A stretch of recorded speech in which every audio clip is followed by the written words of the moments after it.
ஜோடா ஏய் அதான் உங்க அப்பா எலெக்ஷன்ல தோத்துறாங்கல அப்புறம் உங்க அப்பா போட்ட ரோடு மாதிரி இன்னும் போற ஒரு நாள் இல்லனா ஒரு நாள் எங்க அப்பா எம்எல்ஏவா இல்லன்னு சொல்லி நீ ஃபீல் பண்ணுவ. ஐயோ ஆல்ரெடி உன்னை அப்படிதான் சொல்லி நிறைய பேர் இப்போ ஊர்ல கலாச்சின்னு இருப்பாங்க.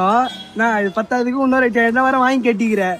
வேறு எலெக்ஷன்ல தோத்துட்டாருன்னா உங்க அப்பா போடல இந்த ரோட புரியுதா, நல்லா ஓரமா நடந்து போனோம். அப்புறம் எங்க அண்ணன் சொல்லி கம்ப்ளைண்ட் பண்ணுவோம் உங்க அப்பா மேல.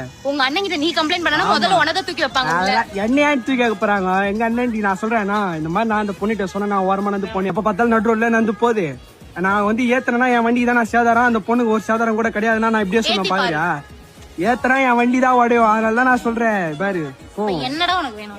நடு ரோட்ல நடந்து போகாதீங்க. டிஸ்டர்ப் பண்றியா நீ? டிஸ்டர்ப் பண்றேன் நானு, நீங்க தான் டிஸ்டர்ப் பண்றீங்க. நடு ரோட்ல நடந்து போய் என்ன பேச வைக்காத போ.